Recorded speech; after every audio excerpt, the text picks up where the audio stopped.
जय गुरुदेव। स्वामी शिवोम तीर्थ महाराज द्वारा रचित मानस में गुरु तत्व, पृष्ठ संख्या 40 से आगे। वाराह क्षेत्र का स्थान निश्चय इतिहासकारों का काम है। भक्तों साधकों को इससे कोई अंतर नहीं पड़ता कि वाराह क्षेत्र कहाँ स्थित है। भक्त के लिए यह वाद विवाद निरर्थक है। चौपाई। तदपि कही गुरु बारही बारा, समझ परी कछुमति अनुसारा। भाषा बद्ध करबी मैं सोई, मोरे मन प्रबोध जही हुई। अर्थ। तो भी जब गुरुजी ने बार बार कथा कही तब बुद्धि के अनुसार कुछ समझ पड़ी। अब उसी को मैं भाषा में रचना करूँगा जिससे मेरे मन को प्रबोध हो। शिष्य चाहे अधीर हो जाए क्योंकि उसका मन चंचल होता है, वह शीघ्रातिशीघ्र प्राप्त कर लेना चाहता है, किंतु गुरुदेव कभी अधीर नहीं होते। वह इस बात से अवगत होते हैं कि उनका शिष्य अबोध है, चित्त में ग्रहण शक्ति की कमी है, मन स्थिर नहीं, इसलिए इसे बार बार समझाने की आवश्यकता है। गुरुदेव का एक ही लक्ष्य होता है, अपने शिष्य का कल्याण। उसके लिए उन्हें कितना भी श्रम करना पड़े वह कभी नहीं आगाते। किंतु कभी कभी शिष्य ही सब छोड़कर भाग खड़ा होता है, गुरुजी देखते ही रह जाते हैं। तुलसीदास जी चाहे उस समय कितने भी नासमझ तथा अबोध रहे हों, किंतु भागने वाले नहीं थे। उन्होंने धैर्य को नहीं छोड़ा तथा गुरुजी के प्रबोध को बार बार श्रवण किया। जिस प्रकार जल प्रवाह से पत्थर भी एक दिन घिस जाता है, वैसे ही तुलसीदास जी को भी उनकी बुद्धि के अनुसार कुछ समझ आने लगी। किंतु सद्गुरु के समझाने का ढंग निराला होता है। वह वाणी का प्रयोग भी करते हैं तथा अपनी चित्त शक्ति का भी। वाणी के उपयोग से मौखिक उपदेश देते हैं तथा चित्त शक्ति के प्रयोग से शिष्य की चेतना को अंतर्मुखी मोड़ देते हैं, जिससे शिष्य का चित्त शुद्ध होकर उसमें ग्रहण शक्ति का विकास हो जाता है। बाहर गुरु से वाणी के द्वारा तथा अंतर गुरु की क्रियाशीलता तथा चित्त की निर्मलता से शिष्य गुरु कृपा का अनुभव करता है, किंतु फिर भी बात वहीं आकर अटक जाती है। जीव का चित्त जन्म जन्मांतर से संशय एवं भ्रांति से ग्रसित है। उसने अंतर में असंख्य विरोधी संस्कार संचित कर रखे हैं, जिससे उसका चित्त बहुत ही मलिन तथा दूषित हो गया है। उसके चित्त में ज्ञान डालना उसी प्रकार है जिस प्रकार बालू में घी उड़ेलना। इसलिए गुरु को सर्वप्रथम शिष्य का चित्त निर्मल करना होता है, उसकी ग्रहण शक्ति को विकसित करना पड़ता है, संशयों एवं भ्रांतियों को दूर करना पड़ता है। इसमें समय तथा श्रम लगता ही है, तब कहीं जाकर शिष्य ज्ञान को पकड़ पाने में सक्षम होता है। जो शिष्य गुरु के इस दुष्कर प्रयास की कठिनता को समझता है, वह धैर्यपूर्वक गुरु को इसके लिए अवसर देता है, अन्यथा यह कहकर कि गुरु जी कुछ नहीं कर सकते, उनको कुछ पता नहीं, गुरु को त्याग देता है। गुरु से शक्ति, ज्ञान तथा मार्गदर्शन प्राप्त करने के पश्चात शिष्य को निरंतर साधन की आवश्यकता होती है। इसलिए तुलसीदास जी गुरुदेव से रामकथा श्रवण करने के पश्चात उसे हिंदी भाषा में लिखने का उपक्रम करते हैं, अर्थात यह गुरु प्रदत्त साधन क्रम का अभ्यास था। गुरु संकेत देते हैं, प्रबोध के लिए मार्गदर्शन देते हैं, शक्ति जागृत करते हैं, जिसे पूर्णत्व तक पहुंचाना साधक का काम है। चौपाई।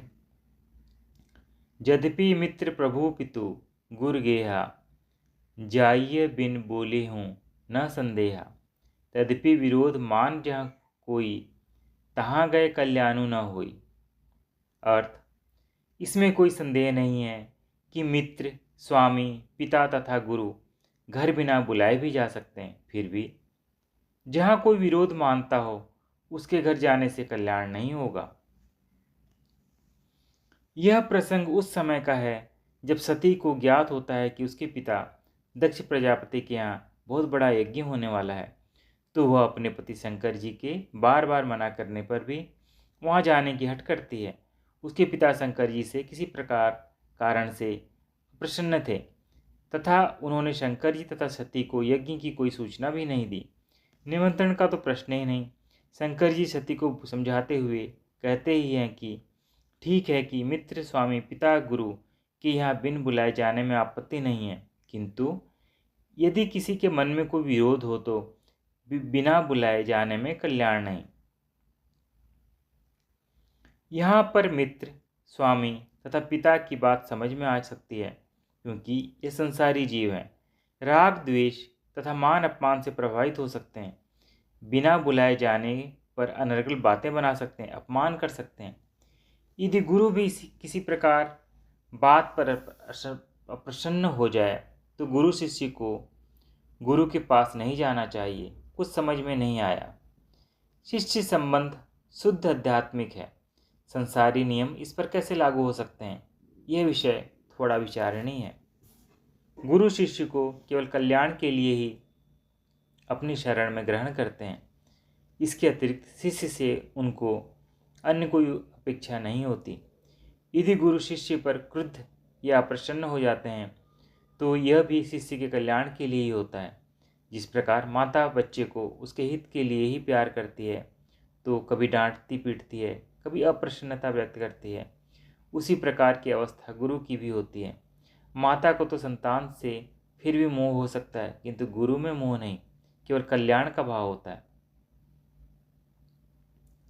यदि गुरु शिष्य को त्याग भी देते हैं तो इसमें भी कुछ न कुछ रहस्य अवश्य रहता है।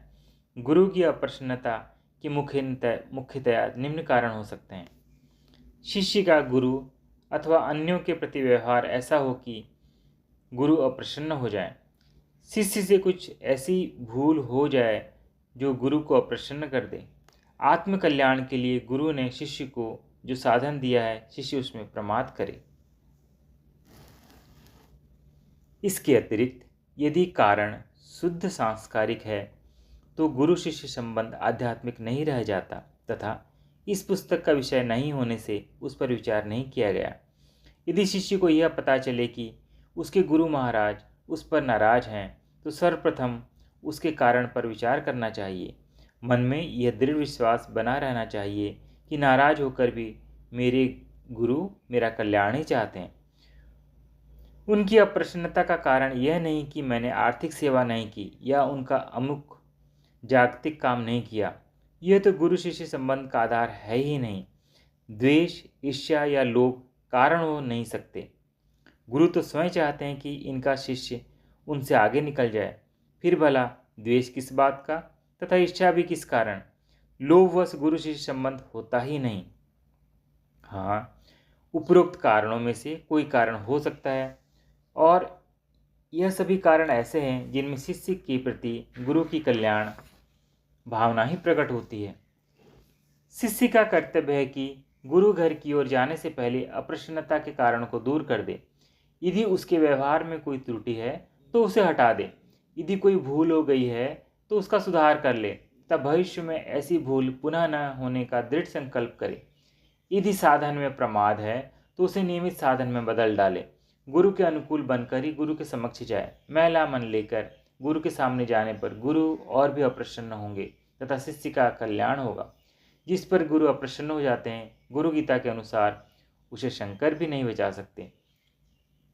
हो सकता है कल्याण का तत्काल पता न चले, किंतु होता अहित ही है। इसलिए उत्तम यही है कि पहले गुरु की अप्रसन्नता का कारण दूर किया जाए। गुरुदेव बड़े दयालु हैं, शिष्य से उन्हें कोई द्वेष नहीं होता। वास्तव में तो गुरु नाराज होते ही नहीं, केवल शिष्य के हित में नाराजगी का प्रदर्शन करते हैं। नाराजगी का कारण दूर होते ही उनका स्वाभाविक स्नेह लौट आता है। चौपाई।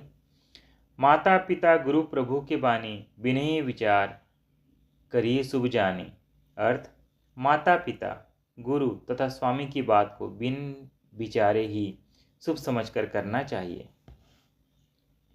माता पिता गुरु तथा स्वामी मनुष्य के शुभ चिंतक होते हैं। आजकल तो बहुत कुछ युग परिवर्तन हो चुका है।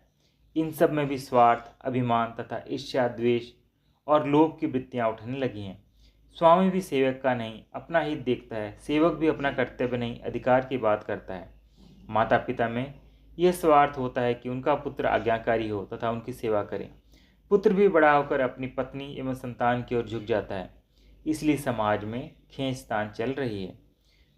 गुरु भी कुछ ऐसे हो गए हैं जो शिष्य से आर्थिक तथा अन्य अनेकों प्रकार से सेवा की आशा करते हैं। शिष्य भी आध्यात्मिक उत्थान का मार्ग त्याग कर गुरु से अपने मन के अनुकूल कुछ प्राप्त करना चाहते हैं। इसलिए वर्तमान समय में लोगों के गले ये बात उतरना कठिन है कि आंखें बंद करके किसी की बात कैसे मान ली जाए। इसमें मुख्य कारण स्वार्थ तथा अभिमान ही है।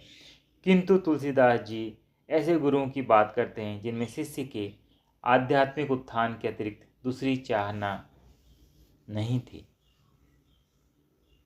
पृष्ठ 44 की समाप्ति। जय गुरुदेव।